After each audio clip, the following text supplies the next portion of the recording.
ಆ ಪ್ರಕರಣದಲ್ಲಿ ನೊಂದ ಮಹಿಳೆ ನಿನ್ನೆ ದಿನ ರಾತ್ರಿ ದಾವಣಗೆರೆಯ ನಗರದ ಮಹಿಳಾ ಪೊಲೀಸ್ ಠಾಣೆಗೆ ಒಂದು ಪ್ರಕರಣ ದಾಖಲಿಸಿದ್ದಾರೆ.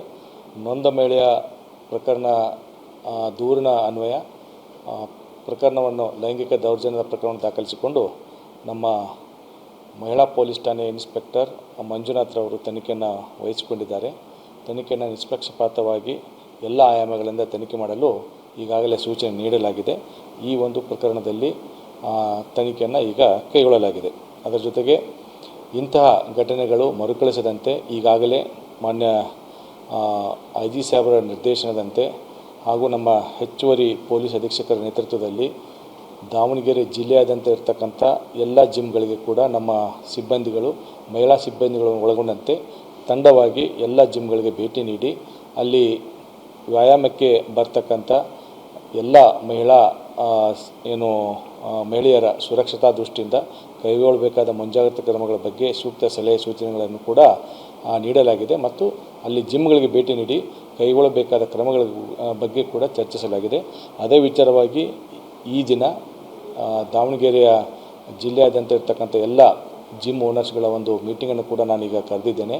ಕರೆದುಬಿಟ್ಟು ಇಲಾಖೆ ವತಿಯಿಂದ ಹಲವು ವಿಷಯಗಳ ಬಗ್ಗೆ ಚರ್ಚಿಸಿ ಮತ್ತು ಮಹಿಳೆಯರ ಸುರಕ್ಷತಾ ದೃಷ್ಟಿಯಿಂದ ಜಿಮ್ಗಳಲ್ಲಿ ಕೈಗೊಳ್ಳಬೇಕಾದ ಕ್ರಮಗಳ ಬಗ್ಗೆ ಸಲಹೆ ಸೂಚನೆಗಳನ್ನು ನೀಡಲಾಗುವುದು.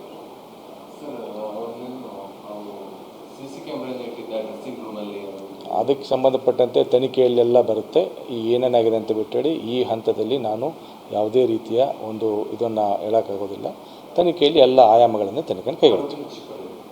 ಸದ್ಯಕ್ಕೆ ನಾವು ಆರೋಪಿಯನ್ನು ವಶಕ್ಕೆ ಪಡೆದಿಲ್ಲ. ನಾವು ತನಿಖೆಯನ್ನು ಕೈಗೊಂಡು ಮುಂದಿನ ಕ್ರಮ ಕೈಗೊಳ್ತೀವಿ, ಕಾನೂನು ಕ್ರಮ ಕೈಗೊಳ್ತೀವಿ. ಅದು ಈ ಒಂದು ಪ್ರಕರಣದಲ್ಲಿ ಈಗ ನಾವು ಪ್ರಾಥಮಿಕವಾಗಿ ಪ್ರಕರಣ ದಾಖಲಿಸಿದ್ದೇವೆ.